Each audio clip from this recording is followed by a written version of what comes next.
You are a B2B service-based business owner and you are looking to gain more clients, create more impact, and more revenue in your business.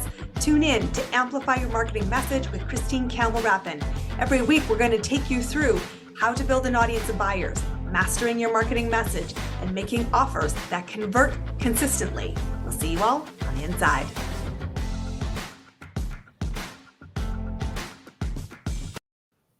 I want to bring you a shocking truth this morning in our episode because people have choices. There's a lot of people who do similar things to what you do, but nobody does it just like you do. And it is imperative, if you want to amplify your marketing message, that you become the obvious choice for your next client, customer, or buyer to hire you. And that's why I'm so excited to bring a peer onto the show today, somebody who is a master at the messaging side, to talk to us about how do we position ourselves as the obvious choice. Because guys, guess what? We want you to be hired. Welcome to the show. This is Mr. Peter Sandeen. I'm super excited to have you. Welcome, welcome, welcome. Thanks for having me. I love this because you and I do something very similar. So this is the perfect example. We are both people who are seen by marketers as the marketing mentor on messaging, because you cannot often see your own story, and your ability to get yourself positioned in the marketplace is one of the hardest things most entrepreneurs do. But you, because you are working with peers, have a really unique perspective on how do you actually do this for yourself and do it really well. So tell us, where do we start? Well, I think all of it starts from the target customer, how you're thinking about who you're actually targeting, and typical target market thinking or choosing your niche and such. It's helpful, but not for this part. And it's one of the key things that especially smaller companies tend to just sort of go in the wrong direction. They're thinking about it as, what do my potential customers look like to me? How would I pick them out of a crowd? And you need to know that when you're thinking of where you're going to do marketing. So are they going to be reading this magazine or this magazine? Are they going to be watching this website or this website? Are they going to be searching for this thing or this thing? So you need to know those things to figure out where to do marketing. But when you're thinking of what to say with the marketing, it doesn't usually make much of a difference what niche they're in or what market they're in. Rather, what matters is, how do they see you? What's their perspective towards you? People in the same exact market can see things very differently. They might have slightly different problems. They might have different experience of other options. They might be worried about different things. They might be looking for slightly different kind of a solution, and so on and so on.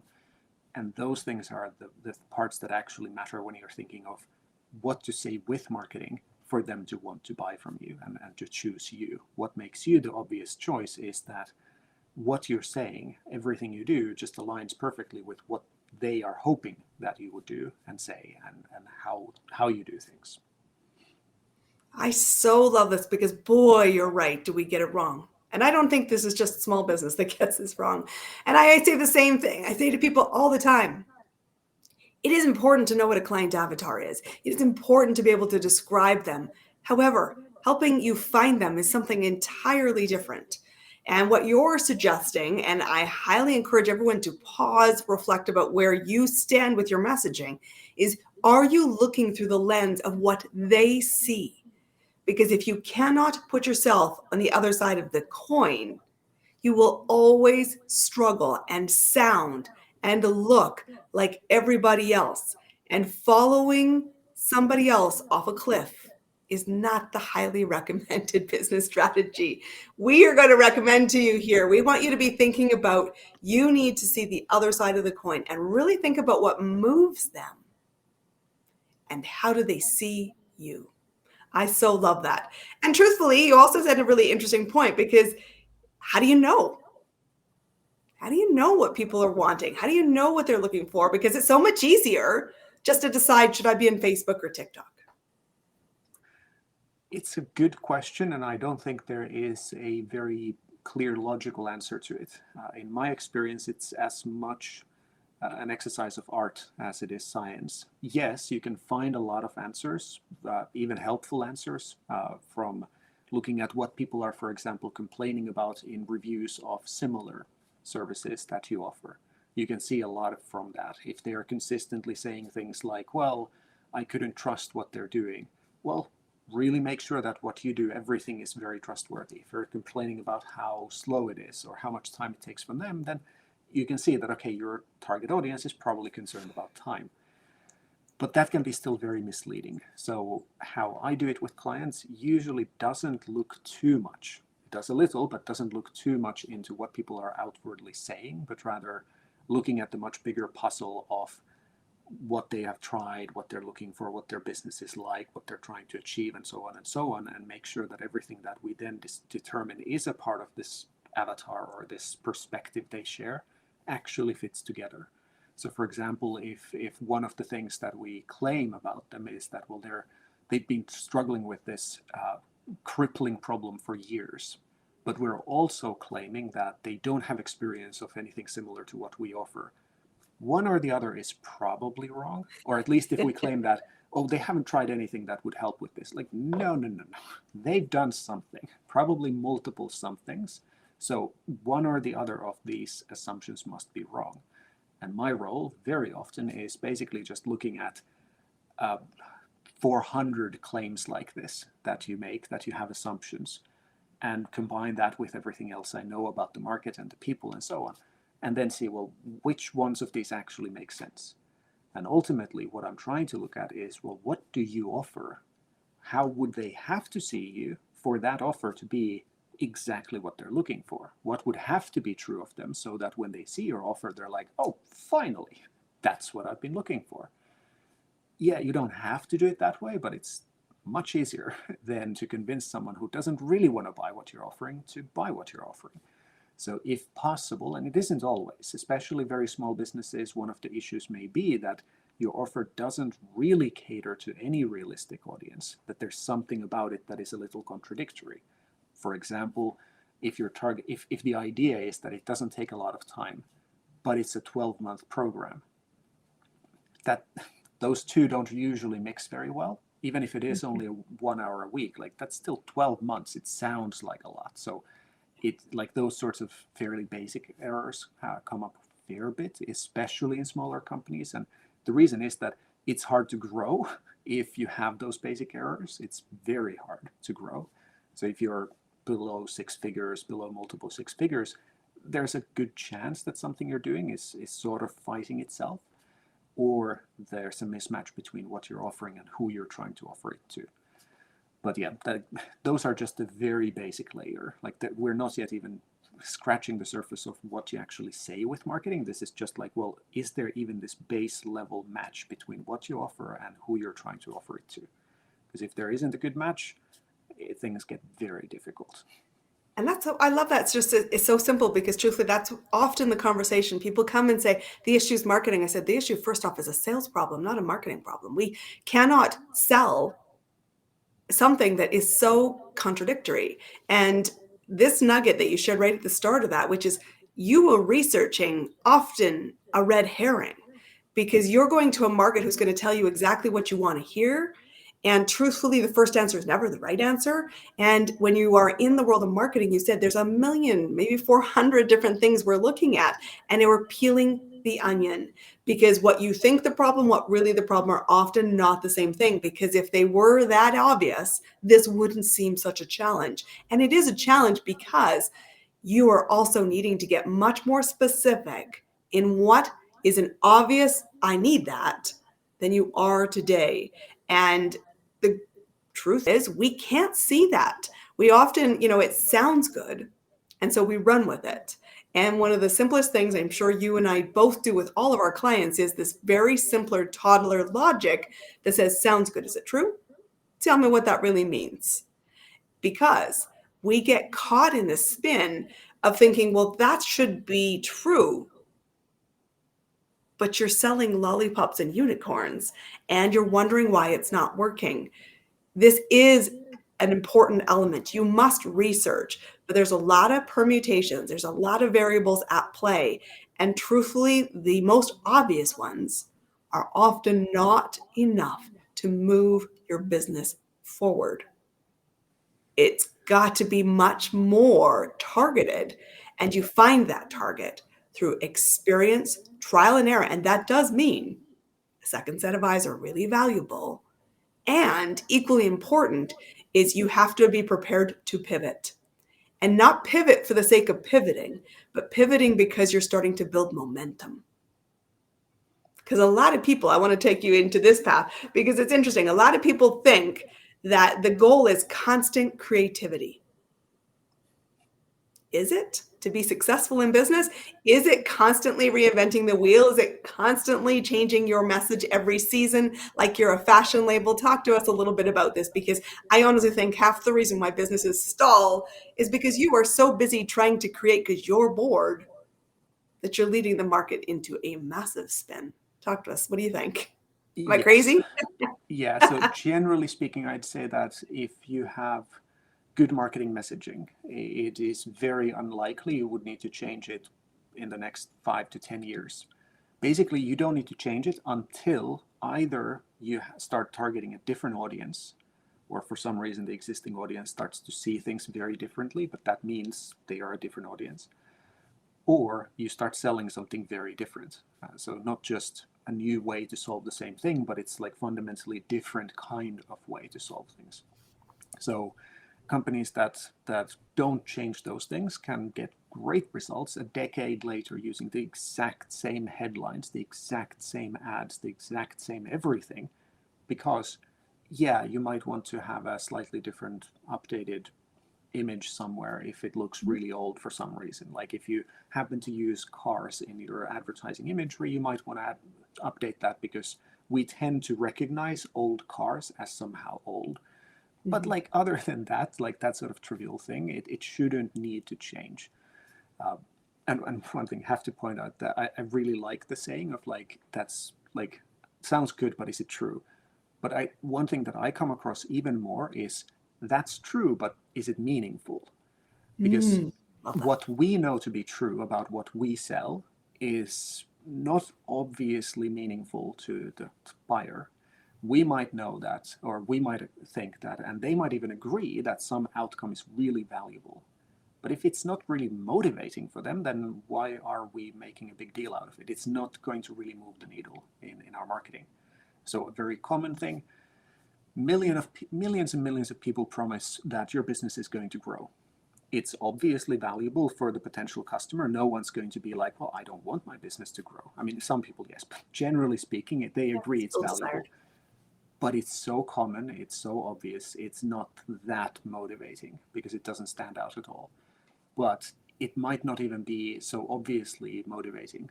It could be something like that you might see that, well, a feature in your service, or if you sell a product, then feature of your product might be really valuable, and they might agree, but they're just like, well, okay, I don't really mind.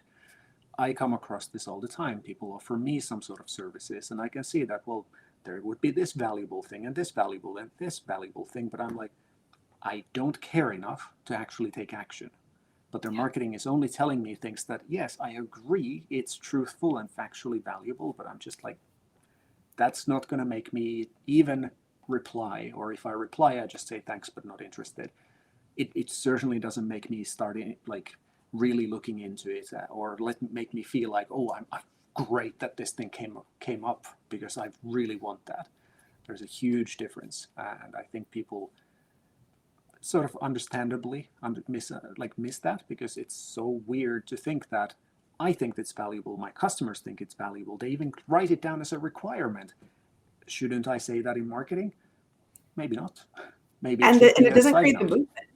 movement. That's the thing that I think is, I know every customer, client, and person in business I know is perplexed by like, it's valuable. Why don't they buy it? And it's saying they're, because their response exactly is that is, you're right, it's valuable. And I'm not moving. And so I love this fact that you're adding that thought. Is it meaningful to me? I often, bring that phrase around to, why is it a non-negotiable? Because that talks about meaning. Why now?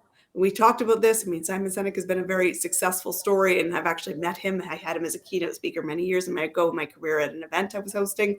The thing that comes around is why. It's the personal attachment. It's the meaning that creates movement. And guys, you've heard this before many times on this podcast. Our goal is movement because movement creates momentum. And when you stay there, Peter's indicating to us that because your messaging can stay static and consistent for a long time, because here's all the biggest in business. Your job is to find a repeatable problem. If you want to be successful long-term and get an end up, you have to have a problem that is durable, that is repeated, and that is going to be around for a long period of time. Because if not, you are betting on the first mover advantage. And truthfully, there's a bigger opportunity when you are the second mover into an engine that's going to be around for a long time. And yet, you talk about, this is so obvious, but often missed. So many people don't see the inconsistencies of their message, whether that was the example where you say you have a little bit of effort, but 12-month commitment. You have this idea that it's valued, but it's not meaning. How do we miss this really simple thing that leads to trust breaks? Because gosh almighty, is this a problem? Well, take this with a pinch of salt, because my business is built around this, but I think a big part of it is that we're trying to say too many things in marketing. We're trying to, like an example that I often use is that imagine you go buy a car and then you point at a car and ask the dealer, like, well, what is this like? And they say that, well, that's good for short trips and long trips, and it's great for individuals and family trips, and it's good for in the city and out on the highways, and it's durable and it's cool looking and it's long lasting and great value for money and great brakes and safe and ecological and blah, blah, blah, blah, blah. It just doesn't mean anything anymore. And it's very difficult to make it feel consistent, even if it is true. And that's the case with our own things. We see all the facets of it. We see all the great things that we've put a lot of effort into. So we can list out 100 different things. And we kind of often want to list out all the things that we've put all that effort into to make it so good. But then it's very difficult to keep it consistent. So if, for example, on one hand, we've seen that, well, we want to make it very low labor intensive for the clients, but also they clearly need long-term support. Yeah, these are both true, and maybe we can offer both. But it's if you were trying to communicate both of these at the same time, then it easily comes out as like very little work for 12 months. And it's like, no, that those don't really support each other. So it's given how much we know about our own thing is sort of the problem. So for example, when I do it with clients, I specifically don't do a lot of research until the very end of the process, where I'm really narrowing down the message. I first want to hear just answers to a few questions, form a pretty clear specific idea of what are the key things that highlight or like get highlighted, and then fill in maybe the gaps with all the million other things that could be there, rather than start from all the million things and start to narrow it down, because that's a very difficult task to do, even for someone from the outside, let alone for the person who sees the value of every million things.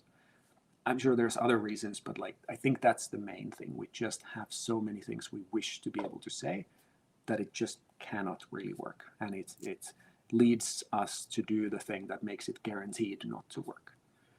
And there is truth that, remember, your goal, and this is just go back to the selling, which is partnered with marketing, is you're wanting to find the single thing people will say yes to, because you're working for every yes. You're working for solving this problem. Let's move forward. Something. Yes, we're going to take another step. Your goal is a million small quests for yes. And that is about progress. That is about movement. That is about measurement. And that's when people go, this is really valued because it's meaningful to me, because I got the result I couldn't get on my own. It is so much simpler. And it's true. I see it. I do it because I'm just, victim of my own storylines, is we overstuff. You've got to get really distilled. If you want to amplify your message, you want to really distill. I call it a pivot point, an intersection point. What's the yes in that moment? Never mind everything else, because the moment you start to add everything else, you start to lose people. And they go, that sounds like work. And it's not that we're not under the awareness that work is required, but we lose the meaning and we say, I'm going to stop because it's easier. And I love that this idea is smaller is better. When you get it right, it can be durable. And you've got to understand that it is about what's seen on the other side of the coin that matters most to kickstart movement, to stay in movement, and to get to be seen as you're the obvious choice because I understand you. That's the most powerful thing a client can say to you. And it's something Peter and I both have lots of success with. It's people come to us and say, you're so clear. I feel the stress drop. I'm prepared to do the work, but clarity is the ultimate accelerator. And making yourself this transition is really how you will see big ripples with your marketing, because it is about the message. The platform itself doesn't particularly matter. Peter, I want to know, you've got a very successful business and you're the marketer's marketer and very successful at it. What's working for you right now to get clients to work in your business and to really see big ripples right now? Well, not just now. It has been for over a decade now that email marketing, and specifically the way that I do it, has worked very well for me. Uh, so I don't send a ton of email. I might get better results if I sent a lot of email, but now I usually send 1 or 2 emails a week. And my goal is, and what I think makes it work, is that I have a very high bar of what I send. I think it has to be actually useful, something that if I were to get it, I would feel like that's at least good thought-provoking idea, but also fun. And this is the part that I mean, all the other things I can say and they sound pretty obvious, but the part that very few people do is make it interesting and unexpected. So a few years ago, I don't remember how many, maybe 4 or 5 years ago, when I started doing it the way I now do it, with a weekly email called Friday Scribbles, I had just read a study about what is addictive. And the point was that unexpected and inconsistent rewards are far more addictive than a consistent reward. So what I decided to do was to have what I now call the tidbits section at the end of every email, every Friday Scribble email. And it's totally random stuff. Whatever I found personally just randomly interesting or entertaining or funny or thought-provoking. And it's very rarely about business. It is sometimes, but it could be about, lately I had a couple random musings about Olympics and climbing specifically in Olympics, or it could be a music that I've enjoyed lately, or a movie that I thought was interesting, or maybe a mistake in movie writing that I thought was interesting, or it could be about some scientific study, or completely random things. And the feedback I get consistently is that people stay on, not because there's an article that is useful, because it's not useful every time, because it's impossible to write a useful article for everyone every week. It's useful every now and then, but they stick on because the tidbits are amusing or interesting or something. It's a very consistent, and yeah, people like the articles, but they love the tidbits. So I love that. it's something to at least consider, maybe not in that format, but think of it as like, what if people don't find value in this specific valuable article that you write? What's the point of opening the email then? And what if people for 5 weeks in a row, for example, don't get a valuable email from you? Why would they still keep opening? What can you do that is somehow unique, somehow still different? Maybe the articles are built around a funny or interesting story. Maybe there's always some, I don't know, some useful recommendations about little things that they can do. Something more. And well, at least has worked extremely well for me. I actually think that's brilliant. I'm going to have to take credit. Everyone hear it. We are taking credit here from Peter because I love this idea for 2 reasons. One, you're right. Not every article will always be value to Buddy every week, but you have to keep people incentivized. And what I love about your personal choice of these tidbits is this is really your lens of the world, and it is a human orientated element. And you say, this is just valuable because people want to connect to me. I love that. Peter, how do people find you? Tell us where people can connect because they're going to want to be on that list and catch those tidbits on Fridays. Go to petersandeen.com. Guys, that's simple. That's simple. Notice how simple that is. Pay attention. There's a reason it's simple, and both of us have very similar styles. I absolutely loved it. Peter, thank you for being our guest on Amplify Your Marketing Message. We've been chatting about how you become the obvious choice. You've got to really look more strategically at your marketing because you're focusing on the execution and you're not spending enough time in the strategy. I will tell you, figuring out these magics of the coin on the other side, figuring out what they want that is valuable and meaningful is key. And once you get there, you've got an engine that can fire up consistently. And that's what you need to see a strong pipeline of dream clients saying, yes, I want to be on your newsletter. More importantly, I want to hire you. Thank you for Peter for being our guest, everyone. We will see you on our next episode. Until then, go amplify your marketing message. We'll see you on the inside. That's a wrap on another amazing episode of Amplify Your Marketing Message with me, your host, Christine Campbell-Rappin. Be sure to subscribe on your favorite podcast platform so you don't miss another great episode. And be sure to visit christinecampbellrappin.com/podcast to get a free resource on how to master your marketing message. We'll see you all on our next episode.